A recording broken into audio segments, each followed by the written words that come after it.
Drage poslušalke, poslušalci, gledalci, gledalke, lepo pozdravljeni v 14. epizodi naših okoljskih zgodb. Na tale mrzozimski dan je z mano Polona. Živjo. Živjo, hvala za povabilo. Hvala, ker si prišla. Polona Pengal iz zavoda Revivo bo moja gostja in mislim, da bo to en zelo zanimiv pogovor dveh, ene biologinje oziroma naravoslovke in ene popolne družboslovke, ki o naravoslovju nima pojma. Je pa res, da se mi zdi, da znam zastavljati vprašanja. Definitivno, zelo si me razveselila. Upam, da bova znale tvoje delo in ta svet voda in življenja v njih prikazati našim poslušalcem in poslušalkam, gledalcem. Polona, za začetek sem prebrala, ne vem, a sem prebrala to na spletni strani zavoda Revivo, verjetno, takole si opisana: ljubiteljica vode in podvodnega sveta, po srcu in duši borka za boljši jutri rib in drugih morskih in sladkovodnih živali.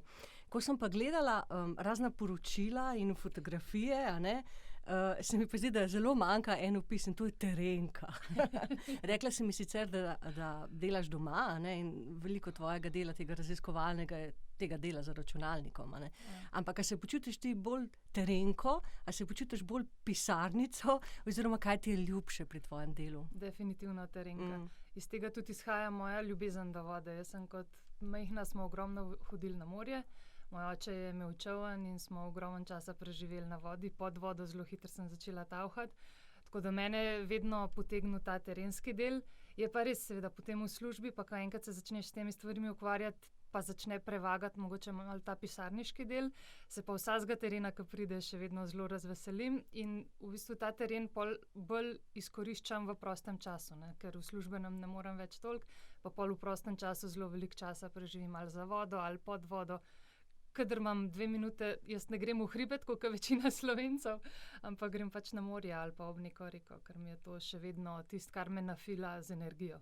Presedlala si v svojem poklicnem delu iz morske biologije na, kako se reče, sladkovodno biologijo. Lahko uporabim ta izraz? Ja. Lahko, čeprav sladkovodna ne pove pravilno, kaj celinske vode so. Aha. Ali pa te vode, ki jih imamo na celinah, ker v resnici voda ni sladka, ampak pri nas se je ta izraz nekako uveljavil in je brez veze, da bi zdaj menjali. Imamo pa iz strokovnega stališča pač pripombe nanj. Celinsko vodna biologija. Recimo, ja. Pač. Zakaj? To je pa čist me potegnila, priložnosti so me v to smer potegnile. To ni bila zavestna izbira, mi je pa tudi zelo pomembno ta del, oziroma vidim tudi s tem, ko celinske vode izboljšamo. Seveda vse reke se izlivajo v morje. Torej, s tem, ko rešimo ali pa pomagamo celinskim vodam, pomagamo tudi morju. Tako da je to je tako kot zemlja, to je vse en sam sistem in kjerkoli del tega sistema lahko pomagamo ohranjati ali pa zaščititi ali pa izboljšati, s tem pomagamo tudi vsem ostalim delom. In sploh pri vodi se to zelo pozna, ker je ta vodni krog je samo eden na celi zemlji in kjerkoli delček njega lahko izboljšamo, s tem pomagamo vsem ostalim. Zanimivo je to, kar si povedala, ker recimo mi v Eko krogu, ki delamo sicer na kampanji za kavcijski sistem za embalažo pijač v Sloveniji, pridemo do podatka, da 80% vse plastike, ki se izteče v more in oceane, pride iz celinskih voda, oziroma ne samo iz voda, ampak iz celine. Celo iz kopnega, ja. In ta koncept tudi pri celinskih vodah zelo poskušamo spromovirati, zato da bi ljudje se bolj zavedali. Karkoli mi naredimo na kopnem, na koncu z vodo prej ali slej konča v rekah in v morju. Če konča v teh dveh vodnih telesih ali pa v teh sistemih, potem konča tudi v podtalnici, s tem pa tudi nazaj v našem kozarcu. Zaradi tega enega kroga, vse, kar mi naredimo, tudi zdajle midve, če greva na WC, to na koncu konča v reki, skozi reko v morje in skozi reko v podtalnico. Tako da te stvari so tako povezane, da je zelo kompleksno, težko je posamezno stvar razložiti, ampak ta koncept porečja, torej območja kopenskega, s katerega se vse vode stekajo v reko, v strugo reke, je zelo pomemben lih iz tega prostorskega vidika. Če bomo mi začeli prostor boljš upravljati z mislijo na vodo, bomo tudi vodi zelo pomagali. in rekam in morju. Tvoja pot na celinske vode se je začela s tem, ko si ustanovila Zavod Revivo. Ja, malo sem se spogledovala že prej. Na Zavodu za ribištvo sem sicer začela na morski, ampak tam je ogromno terena v poletnem času in so nas potem tudi na sladke vode potegnali. In sem zelo velikokrat sodelovala na terenih, kar mi je dalo tudi neko osnovo, da sem potem sploh pri Zavodu Revivo lahko tudi začela sploh s sladkimi vodami se ukvarjati. Je pa v principu ekosistemi delujejo po zelo podobnih principih. Vsi, od kopenskih do morskih, so malo drugačni, ampak osnovni principi so enaki. Povezave med živalmi, prehranski spleti, ekosistemske storitve. Vse te stvari so zelo podobne. Mogoče je malo drugače obrnan, ampak v resnici koncepti so enaki in zato tudi ni tako težko preklopati iz morja na vode. Malo težje bi bilo na kopno, dodatne stvari, druge vrste in tako naprej, ampak v resnici, recimo jaz večinoma se ukvarjam in na morju in na sladkih vodah se ukvarjam z ribami, kot nek vrh ali pa višji zgornji del prehranskega spleta, ki potem tudi zelo dobro ga lahko uporabiš za komunikacijo. Neke tam bakterije ali pa mikroorganizme ali pa žuželke so zelo tako nepopularne. Zdaj smo uspeli čebele nekako, zato ker nam zelo pomagajo pa med pa tako, ampak vse ostale vrste te male, pa se jih ljudje mogoče imajo odpor, se jih bojijo, ne vem kaj vse. Ribe pa so že neka taka stvar, ki jih vsake toliko cajta tudi vidiš na krožniku ali tako in je potem malo lažje skomunicirati in ljudem dopovedati, da jih moramo ohraniti, da je pomembno, da preživijo. Čeprav bi si mi vseeno želeli, da bi ekosisteme ljudje razumeli bolj, kakor sam žival, pa tisto, kar lepo izgleda, zato ker one so samo odraz stanja ekosistema. No, zakaj so ribe indikator, o tem bomo gotovo rekli nekaj v nadaljevanju. Jaz bi se še vseeno vrnila nate. Ti si stopila iz nekega obdobja neke varne službe, rečemo temu socialne varnosti, v nek prostor, kjer vemo, negotovosti, vprašanja financiranja, borba za sredstva in tako naprej. Ne bom te spraševala po tej tvoji osebni odločitvi, ampak te bom vprašala pa o zavodu samem, ki ima zelo lepo ime, Oživimo. Kaj stoji za tem imenom in kdo stoji za zavodom poleg tebe in kaj trenutno počnete, tako na kratko, če lahko predstaviš? Ja, absolutno. Zavod Revivo sem ustanovila s kolegom, s katerim sva se spoznala na Zavodu za ribištvo sicer, ampak so naju oba poti potegnile stran. Sva pa potem zelo dolgo razmišljala, kako čva poimenovati, kaj je fokus Zavoda Revivo. Jaz sem nekako potem se obrnila na to, da je ciljna ali pa vizija pa namen zavoda je to, da pomagamo rekam ponovno zaživeti neko bolj naravno življenje. In iz tega je prišlo potem Oživimo, ker je pa to že zelo veliko uporabljena tudi v drugih poljih ali pa v sektorjih beseda, sem potem se naslonila na latinščino, ker v biologiji jo zelo veliko uporabljamo in revivo je v resnici oživljam. In s tem smo se mi lahko vsi, oziroma na začetku midva z Blažem, potem pa še ostali zaposleni v bistvu nekako poistovetili, ponotranjili, da je to naš cilj in da je potem čisto okej, da je to tudi ime, plus da Revivo, Revive, je tudi v angleščini razumljivo. Vsi, ki v angleščini naš ime preberejo, jim je jasno, kaj je fokus naših raziskav in našega dela. Tako da zaradi tega nekako smo hoteli skozi ime povedati, kaj delamo, kaj nam je cilj dela v Zavodu Revivo. Mladi ste, 7 let? Še dolge po polnoletnosti, še veliko razpisov in veliko Excelovih tabel. Kaj bi izpostavila v teh 7 letih, na kaj si najbolj ponosna in kaj trenutno te najbolj okupira? To v bistvu, kar trenutno delamo, je tisto, kar mislim, da je rezultat teh 7 let in sem zelo zadovoljna, da smo prišli toliko daleč. Na začetku je bila to nek skok s padalom. Mi nismo vedeli, kaj bo. Prvi projekt nismo še vedeli, ga bomo dobili ali ne. V bistvu sva bila oba z Blažem brezposelna, ko smo se prijavili. Tudi nisva sploh vedela, kako bova zagotovila predfinanciranje, tretje nič, ampak potem se je vse zelo tako očitno imava nekega varuha. Izpeljali, da smo denar dobili naprej in tako naprej. In potem se je zelo hitro začel pa razvijati, ker smo hodili ogromno na te konference, se povezovali z drugimi in prišli še v druge projekte. No. In recimo ta projekt, ki ga imamo zdaj, je projekt, v katerem bomo na Muri pripravili valilnico za kečege. To je ena vrsta, ki je pri nas praktično izumrla v naravi. Je pa še prisotna v Donavi in to je dolgo migratorna vrsta, ki potuje vse od Črnega morja do nas. Tudi do Ljubljane so jih včasih opažali. No, zdaj zaradi pregrad in teh stvari so lahko teoretično prisotne samo še v Muri, zato smo mi to ribogojnico naredili na Muri. Je pa značilno teh kečig, da tako kot lososi pridejo po 4-5 letih, odvisno, ko spolno dozorijo, pridejo nazaj na mesto, kjer so se izvalile. In zato smo mi tudi zbrali na Muri neko najvišjo točko gor proti Avstriji, da bi jih dejansko s tem privabili čist nazaj gor, pa s tem ponovno poselili celotno Muro s kečigami. In se mi zdi, da to je tudi rezultat prejšnjih projektov, v katerih smo pripravljali, analizirali smo, kakšno je stanje, pripravljali smo strategije, kako bi lahko izboljšali. In prav poribljavanje se je izkazalo kot eden ključnih ukrepov, s katerim lahko preprečimo popolno izumrtje.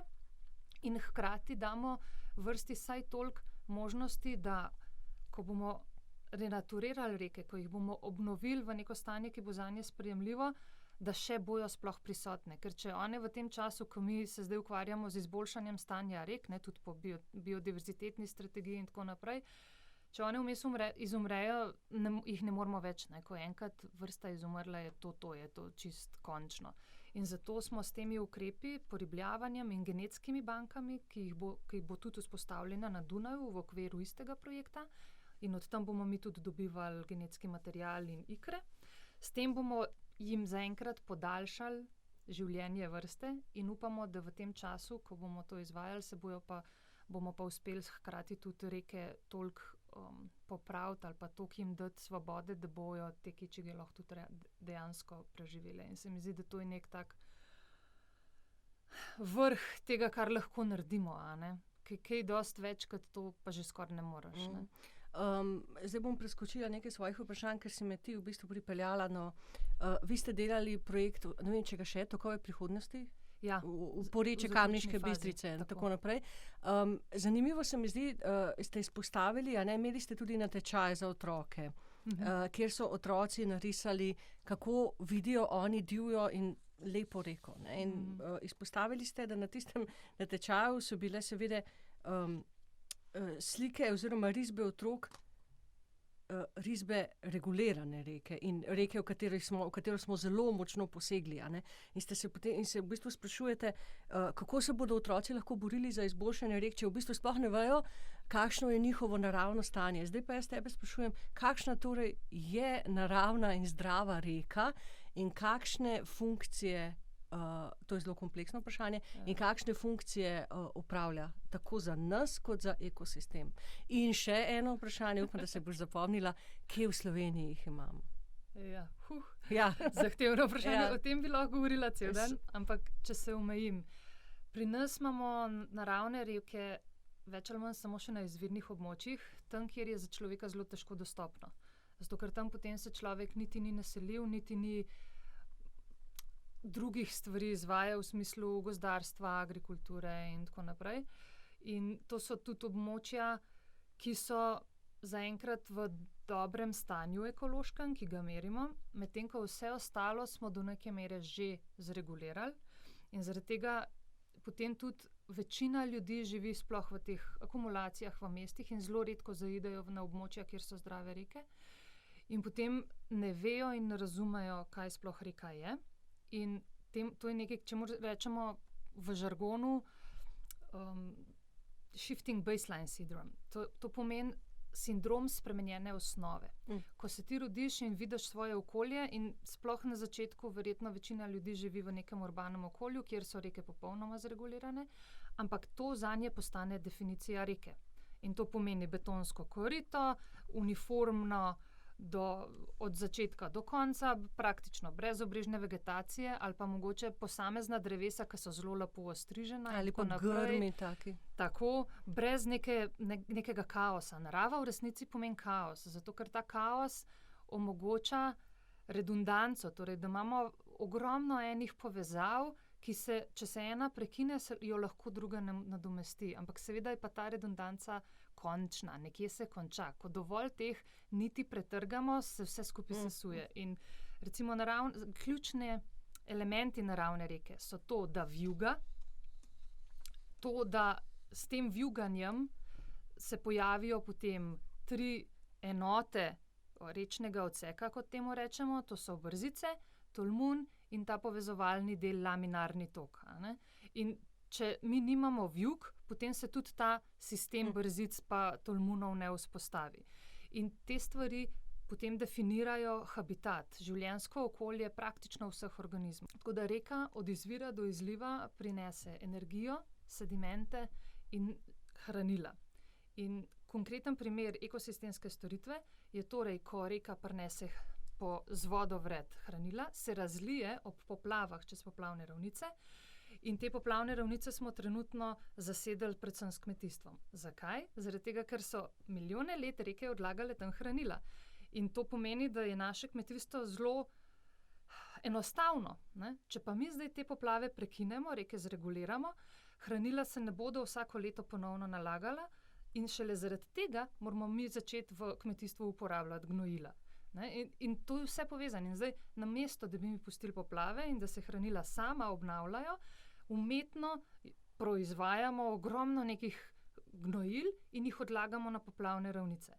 No, in potem, ko te poplavne ravnice, iz njih pa še vedno pronica voda seveda nazaj v reko. In s tem reka prvič, tista hranila, ki jih ima, ne more razpršiti širše, to pomeni, da že tako in tako jih bo imela zaradi tega več, pa jih pa še dodamo preko gnojil in s tem v bistvu pognojimo tudi reko in zaradi tega imamo potem v rekah zelo slabo kemijsko stanje, torej presežki ponavadi dušika in pa fosforja v glavnem. Ne. Pa potem recimo sediment. Prenos sedimenta po reki v bistvu pomeni to, da voda, ko se zbira že iz porečja, s seboj vedno nosi nek sediment. Bodiso so to velike skale, kadar je to hudournik, lahko so to kamni ali pa čist droben sediment, ko razgraja kamnino ali pa zemljino in jo sabo odnese. Ne? No in te zemljine so pa tiste, ki rečno korito ščitijo s tem, da se prenašajo po njej. To bi najrajš razložila pa tako, da na vsakem ovinku reka spodjeda recimo in tam dobiva nov sediment, novo zalogo. Potem pa dol vodno, kjer se tok reke umiri, ga pa odlaga. In tam nastanejo potem recimo brzice in tako naprej in vedno manjše frakcije. In na robu, v laminarnem toku se pa potem odloži še drobnejše frakcije in tam ustvarjajo prodišča ali pa različne te sipine, in to je spet en poseben življenjski prostor in to so pa območja, ki zelo dobro filtrirajo vodo. In skozi ta območja potem spet dobimo mi pitno vodo, zato ker se voda čez ta drobne frakcije zelo dobro prefiltrira in gre v podtalnico naše zaloge pitne vode. To je spet ena ekosistemska storitev, ki brez sedimenta, seveda filtra ni več in spet ne dobimo toliko dobre pitne vode. In potem recimo še, če govorimo pa še o tej energiji, če mi reko zravnamo, ji prvič ne pustimo več spodjedanja brežin in s podjedanjem brežin ona disipira energijo. Manj energije ima, zaradi tega, ker mora nekaj narediti. Hkrati jo pospešimo, zaradi tega, ker je ravna. To je tako kot z avtom, po ravnem gre hitrejša. No, in ko vse to sešteješ, potem prej ali slej, tiste dele reke, ki so regulirani, pridejo do tudi enega dela, ki mogoče ni reguliran ali pa je mogoče malo manj močen. In seveda, ko pride ves ta šus, vsa ta nabrana, neizkoriščena energija, jo poruši. In to so pa pol tisto, kar rečemo škodljive posledice poplav, ali pa škodljivo delovanje voda, izraz, ki ga zelo ne maram. In ker voda ni nič kriva, smo sami krivi in pride do ali poškodovanja infrastrukture, ali boh ne daj do kakšnih poškodb ljudi, imetja in tako naprej. Ampak v resnici, če bi mi rekam samo dali prostor in da funkcionirajo, da delujejo tako, kot so včasih, bi se ta energija disipirala, dobili bi hranila, vse te ekosistemske storitve, pač omenili smo jih samo ene par ključnih, ampak vse to v naravni reki deluje. In tega recimo, jaz mislim, da je to ključno sporočilo, ki ga moramo ljudem dati. da se bodo zavedali, kaj vse jim naravne reke lahko nudijo. Jaz se bom vrnila čisto na začetek tega tvojega odgovora, pa bom samo omenila, tudi sem se zapisala v vašem filmčku v povezavi s tem projektom Tokovi prihodnosti, je lepo pokazano, da so hiše danes v strugi nekdanji. Ja. In to je to, o čemer si govorila, si uporabila ta strokovni izraz, sindrom spreminjajoče osnove. Tako da v bistvu se sploh resnici ne zavedamo, da smo posolili strugo. No, ampak zdaj gremo naprej, sama si že rekla, ne, to zadnje, ne, to zamejevanje rek in tako naprej. Ne. Seveda, regulacije so bile narejene pred mnogimi desetletji, za omejevanje teh razdiralnih, čeprav ti praviš, ne maraš tega, ne, te moči reke. Podnebne spremembe, ki smo jim zdaj priča in ta kriza, kažejo seveda, da to so principi, ki so takrat bili uporabni, zdaj pa niti slučajno ne več. Ne. In z vsakim, s katerim se pogovarjam v tem podcastu, pridemo na koncu do iste ugotovitve. Več narave, manj betona. Absolutno. In zdaj se pa pojavljajo v Sloveniji v povezavi z grajenjem novih hidroelektrarn tudi te ideje, kako bodo ti jezovi hidroelektrarn delovali kot zadrževalniki vode in bo potem to dobro v boju proti grozeči kmetijski suši, ki smo ji že priča tudi v Sloveniji. Ja. Logika tega je iz tvojega pogleda kakšna? Zgrešena. Ja. Jaz bi se tle mogoče navezala najbolj na Španijo pa Francijo. Španija ima že zdaj veliko bolj sušno podnebje, kot mi. Absolutno mediteransko, z velikimi problemi, z izsuševanjem, zasoljevanjem. Oni so tudi že ugotovili, da tudi namakanje ni rešitev, ker se ti potem zemlja zelo hitro zasoli, in tako naprej. V glavnem, oni podirajo jezove. Oni podirajo po 60 jezov na leto. Če torej vemo, da pri njih to ni funkcioniralo, zakaj bi ponavljali njihovo napako?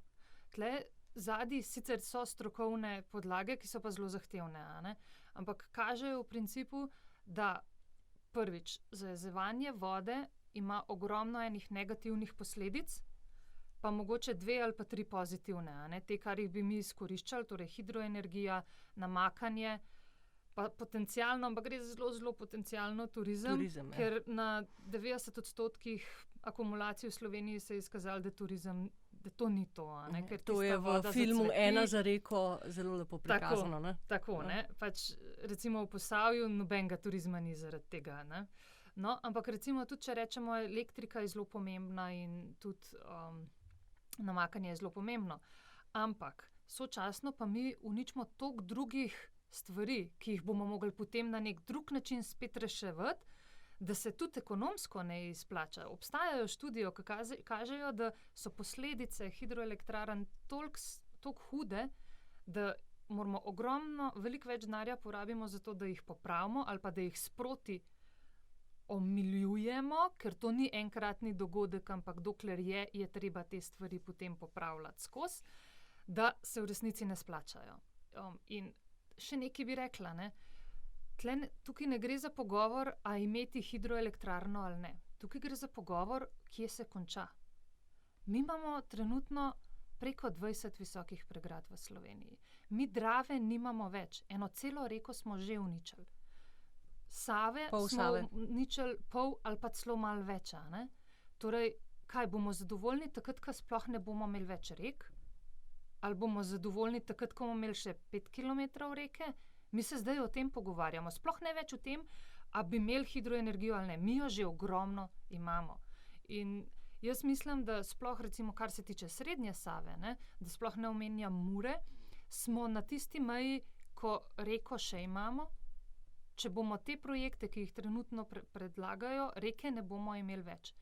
A smo res pripravljeni našo največjo reko dati za nekaj gigabajtov električne energije, ki jo lahko prišparamo ali pa sproduciramo iz drugih virov, ki so veliko manj škodljivi za okolje. Tako da jaz ne bi se spuščala v posledice hidroelektrarn, ker so bile že tolikrat razložene. Ampak kaj pa to jez pa suša? No? Jez pa suša, zdaj je pa zelo odvisno od klimatskih sprememb. Ampak letos smo imeli super primer, jaz sem zelo vesela, to je bilo eno okno v prihodnost, ki upam, da ne bo prišlo prezgodaj, ampak v principu je že tukaj. Pokazalo se je, da tam, kjer so zadrževalniki, letos ni bilo nič manj težav z vodo, kot tam, kjer jih ni bilo. Hidroelektrarne so proizvajale manj hidroenergije, električne, veliko manj. In tudi te zadrževalniki so zacveteli, so imeli vse te povezane probleme. Študije pa kažejo tudi, recimo, da pri teh temperaturah in pri teh vremenu, ki smo ga imeli letos, je izhlapevanje iz zadrževalniku večje, kot če bi bila tam tekoča voda. Kar pomeni, da če bi mi iz tekoče vode črpali vodo za namakanje, bi jo prešparali ogromno, zaradi tega, ker ne bi izhlapela. In je veliko bolj učinkovito neki sistemi črpanja direktno iz tekoče vode, kakor narediti zadrževalnike in potem iz tistega ven črpati.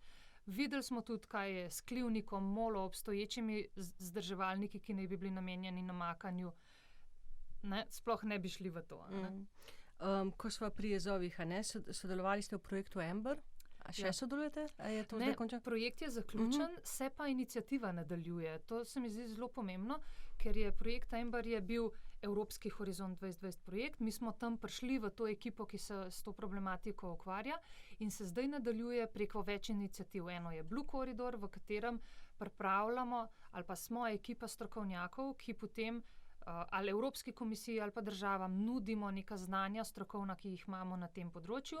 Potem je Dam Removal iniciativa, preko katere so se spodbudile prakse odstranjevanja pregrad, zaradi tega, ker je bilo preko Amberja dokazano, da je to najbolj smiselno, da ostali ukrepi niti niso učinkoviti in ker se je tudi pokazalo, da te pregrade ne nudijo tistega, kar so bile recimo v osnovi zasnovane, zaradi česar so bile. In da toliko škoduje, od leta 70 recimo je izginilo 84% ribjih populacij v Evropi. In to so v Amberju dokazali, da je v glavnem posledica regulacij, predvsem pa pregrad, zaradi tega, ker ne omogočajo selitve rib gor in dol vodno. Tako da Amber projekt kot projekt je zaključen, njegov cilj, ljudje in namen pa živijo naprej. Grejo naprej. Manj kot 20% evropskih rek je fizično nespremenjenih in jezovi so ena najbolj očitnih teh ovir. Kakšne so pa še druge ovire, s katerimi se je ta projekt srečeval? Kaj je še na vodi, pa mi sploh ne vidimo kot oviro, pa je man-made? Ja, nekaj sva jih omenila že prej. Gre za to, da ovire so tudi v projektu Amber so prvič definirali, kaj sploh je ovira. In to zajema vse od velikih pregrad za zadrževalnike ali pa za proizvodnjo hidroenergije. To zajema tlakovanje dna struge. Zaradi tega, ker so dokazali, da na tistih območjih ribe ne morejo se zadrževati, ker je tok prehiter, nimajo se kam skriti. To pomeni, da ko bo prišla do tam, bo premislila, a sploh grem tle čez, nimam nobenega prostora za skritce, zelo težko bom čez prišla in je to spet neka ovira, mogoče bolj vedenska, ampak še vedno to pomeni oviro.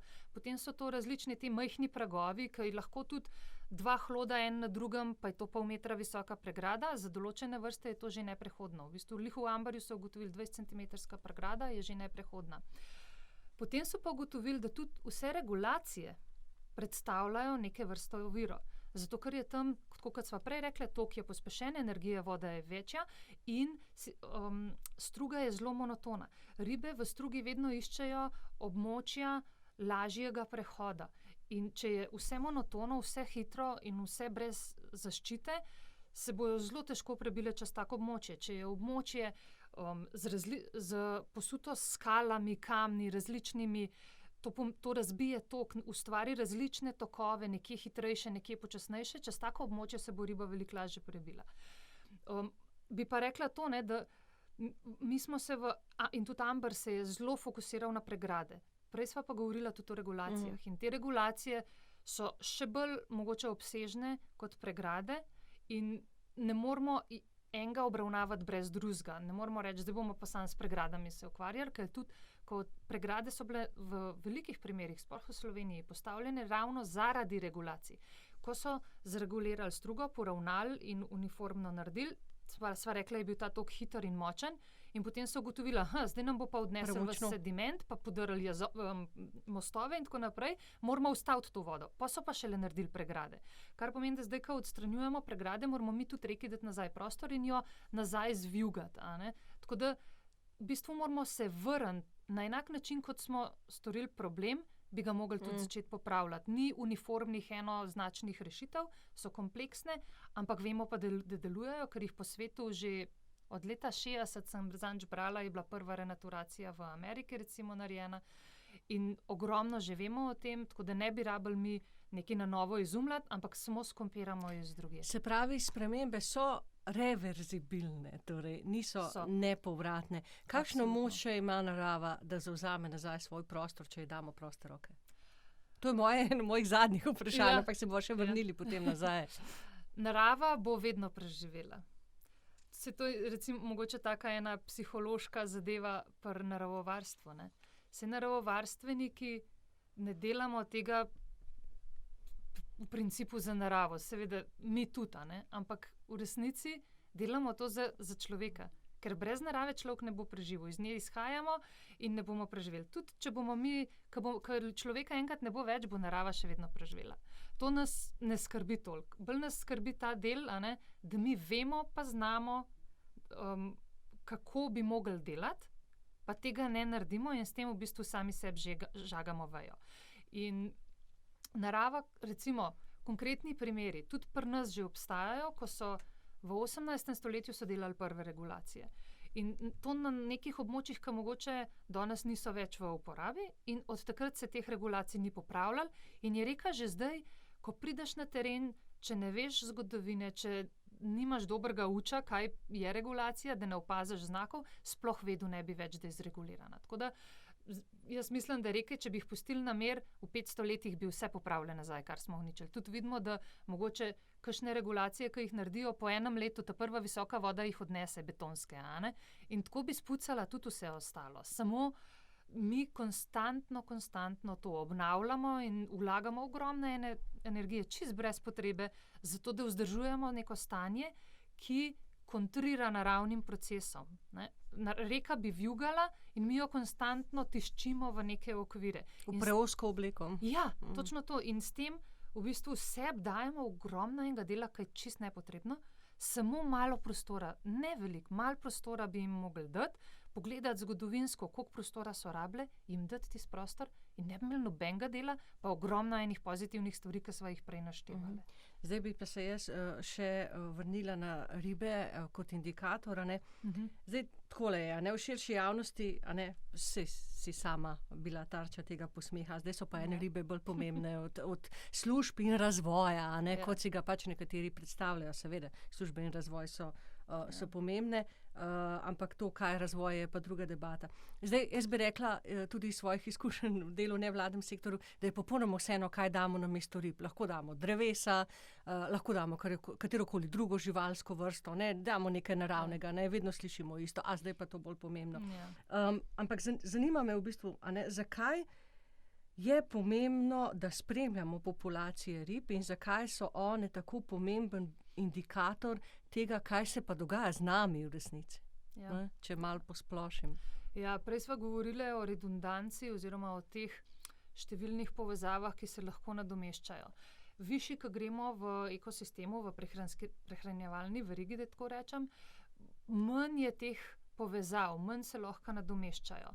Kar pomeni, da tiste vrste, ki so res na vrhu, bojo zelo dober indikator za to, ker že ko bo par teh povezav prekinjenih, mi mogoče ne rabimo razumeti, kjera je bila prekinjena pa kako. Ampak če vidimo, da te vrste ni več, je to nek alarm za nas. Vemo, da to pomeni, da je bilo že toliko enih teh povezav prekinjenih, da neka vrsta praktično izumira. In to pomeni, da je v celem sistemu nekaj narobe, ker te vrste so pa tudi tiste, ki potem kontrolirajo vse vrste spodaj, na nek način. Ta povezava gre v obe smeri. Če je več plena, recimo mi tudi večinoma neke te vrste rib jemljemo kot indikator, ki so dolgožive, ki imajo počasen reprodukcijski sistem, potencial nizek in ki potrebujejo zelo veliko habitata. To so ponovadi tiste vrste, ki so na vrhu prehranjevalne verige in so plenilci. To pomeni, da če tiste vrste, ki so pod njimi, njihov plen, ne funkcionirajo, bodo nastradale one. Če habitat ni ok, bo nastradale one. Zelo veliko različnih stvari nam povejo o sistemu. Pa moramo jeti pa mi v detajle pa ugotoviti, kjer del sistema ne funkcionira, da se njim slabša stanje. Medtem ko neke vrste, ki so pri dnu sistema, mogoče potrebujejo manj nekih parametrov, da se poklopijo, pa še vedno lahko normalno živijo. Manj kompleksnosti. Tako. Niže, ko greš, manj je kompleksno in zaradi tega so zelo dobri indikatorji. In mi jih spremljamo predvsem zato, da bi čim prej zaznali spremembe v sistemu. Potem, ko pa mi spremembo zaznamo, gremo pa ugotavljati šele, kaj je spodaj. Drugo je pa to, da te vrste, ki so najvišje, tudi recimo na kopnem govorijo o megafavni, jih ljudje bolj poznajo in je lažje komunicirati od njih to, kot sva prej govorila. To, kar si rekla prej. Vse podobno je s pticami, se mi zdi na kopnem. Tako. Tle gre za to, da iščemo ravnotežje med tem, kaj je zelo pomembno za naravo, pa kaj lahko komuniciramo. Tukaj ni nekega spet enoznačnega odgovora, da bi mi lahko rekli, ker je tako pa tako smo odkrili v neki raziskavi, mora biti. Zato, ker za tisto vrsto mogoče noben ne razume, ljudje težko razumejo kompleksnost. In niti v današnjem času še celo to ugotavljamo, da jih niti niso pripravljeni si vzeti časa, da bi razumeli. Mi bi jim lahko dosti enostavno razložili, ampak saj veste, danes je tisti polminutni video na Facebooku. To je to. Več ljudje nimamo koncentracije in zato tudi mi se moramo temu prilagoditi, drugače sploh nobenega messagea ne bomo mogli dati v javnost in iščemo te alternative. Zato je tako kot panda, Pač mi zdaj delamo skečigo, to je riba, ki je še od časov dinozavrov preživela, ena redkih, 6 vrst je v Podonavju, samo še 4 so prisotne, ena je že izumrla, ena je predvidoma izumrla, in s temi 4 se mi zdaj ukvarjamo in recimo na Muri smo tudi rekli, zdaj bomo pa mi tukaj naredili nek trademark, to je zdaj murski zmaja, zato ker je toliko stara in tudi take koščene plošče ima po hrbtu in tako naprej, da naredimo, pa da ljudi malo zainteresiramo prek nje,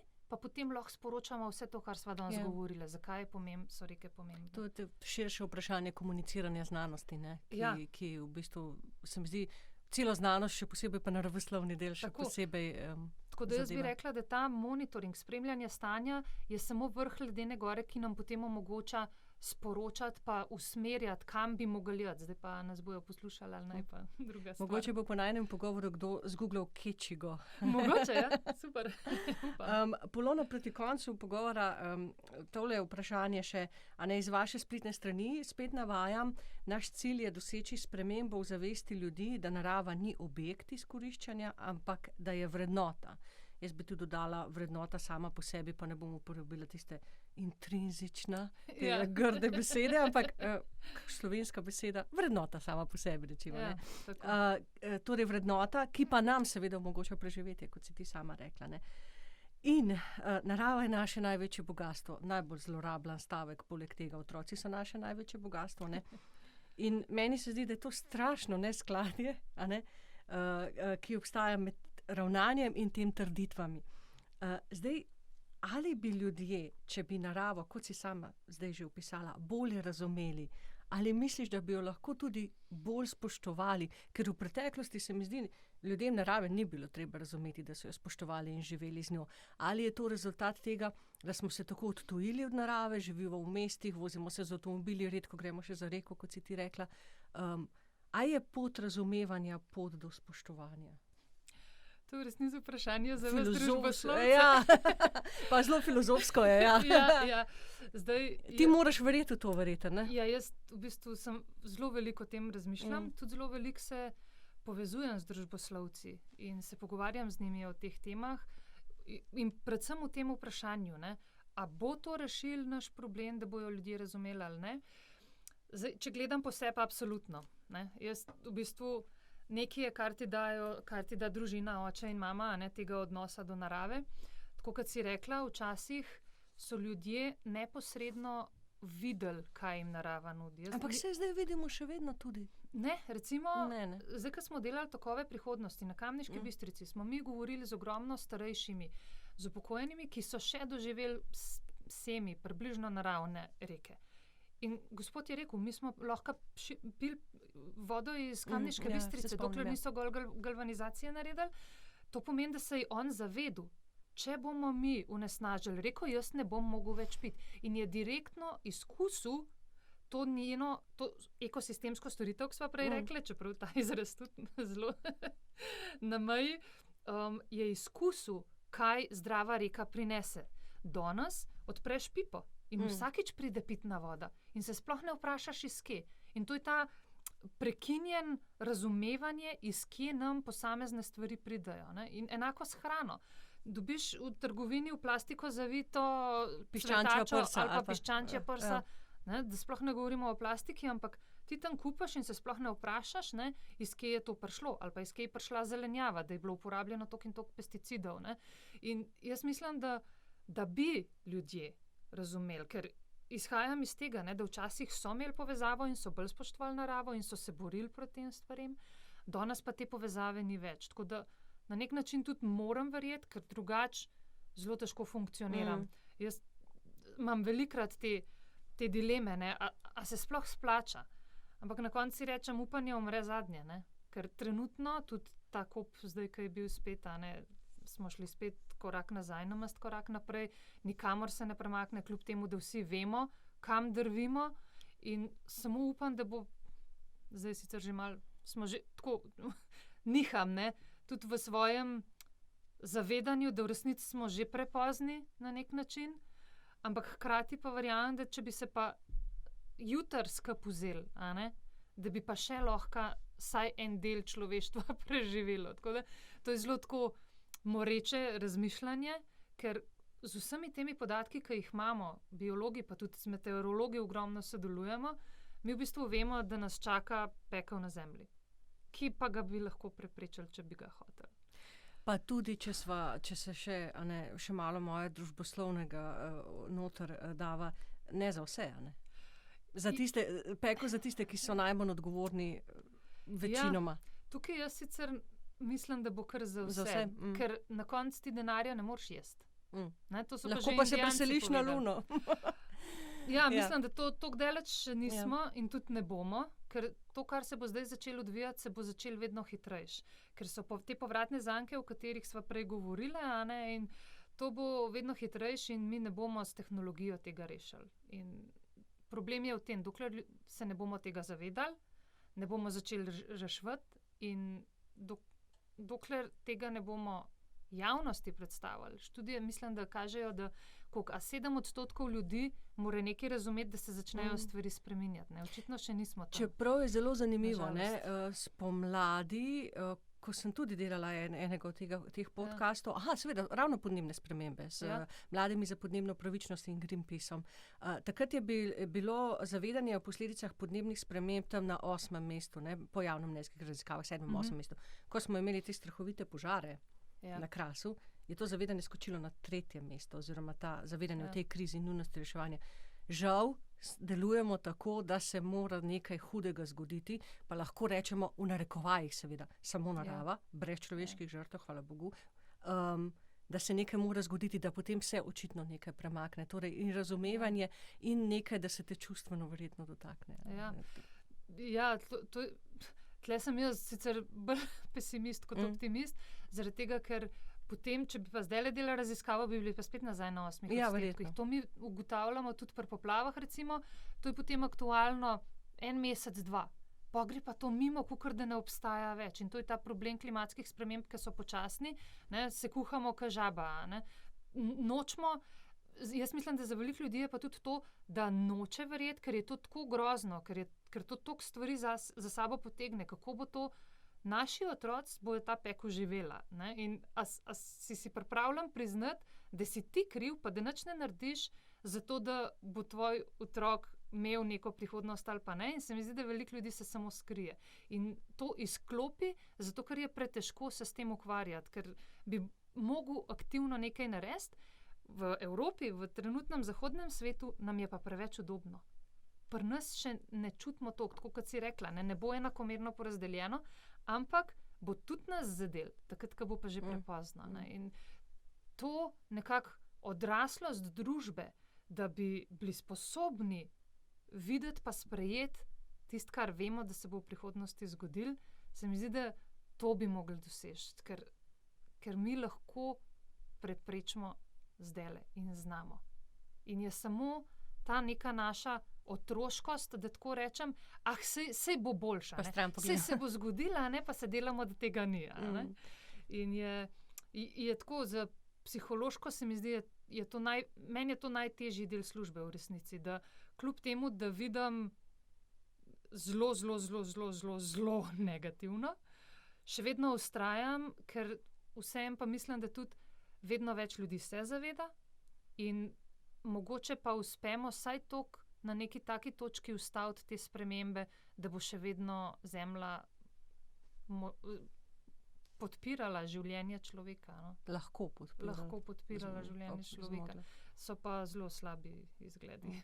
Se vrneva za konec še malo k temle poetičnemu stavku Tok reke je njen srčni utrip in se vrneva k pozitivnemu doživljanju tebe in rek. Pa me zanima, a začutiš ta utrip pri svojem delu in kje ga začutiš in kdaj ga začutiš? In kako se takrat počutiš? Ja, jaz bi kar rekla, da je to en del mene, ki je skozi prisoten. Včasih na negativen način, ko jaz hodim ob reki, jaz vidim negativne stvari, kako so spet posekali obrežno vegetacijo, kako je zregulirana. Ampak, ko pa pridem na nek del reke, jaz grem tudi zavestno na območja, kjer so reke še kakor toliko v redu, tam me pa nafila z energijo. Zato, ker vidim, da točno to, ko smo prej govorile, če jih bomo pustili na mer, bojo pa same popravile stvari. In koliko vseh enih lepih stvari lahko ob reki opazuješ, najdeš, živali, že sama voda, kako teče, raznolikost, zvok, tako vse sorte in tisti je nekaj, kar pa potem vidiš, zato se borim. To je tisto, zaradi česar jaz to delam. In to potem ni tako, da pride pa gre. To, kar nekako se mi zdi, je v tebi. Jaz tudi težko ločujem ali pa ta osebno pa službeno, ker jaz v bistvu delam tisto, v kar res verjamem. In to ne mine, zdaj pa 4:00, zdaj pa jaz ne verjamem več tega, ali pa zdaj grem pa jaz po svoje. To je skozi v tebi, tako da ta utrip je skozi. Tudi recimo neke sem vodila sprehode ob Glinščici, recimo. In zanimiv mi je bil komentar ene starejše gospe, geografinje, je rekla, všeč mi je, kako o reki pripoveduješ kot o osebi, kot o živem bitju. In to je spet navezava na ta naš ime, revivo, oživljam. Zato, ker jaz dejansko reko razumem kot živo bitje, s tem tudi njen srčni utrip, in me v resnici ga skozi čutim in ko vidim pa neko regulirano reko, pa tudi začutim bolečino, to stres na srčni utrip. In to tudi potem mene na nek način v stres spravlja, tako da tudi zavestno se izogibam kakšnih takih rek, zato da se lahko nafilam na tistih območjih, ki so pa relativno še lepa. In imamo jih še. Imamo jih še, ampak jih tudi že napadamo, tako da imamo še veliko dela. Polona, hvala, ker si bila moja gostja, super gostja si bila. Hvala lepa tudi za povabilo, odlična vprašanja. Čas je, da končava. Poslušajte nas, sledite nas in delite seveda naš podcast naprej. Srečno. Srečno.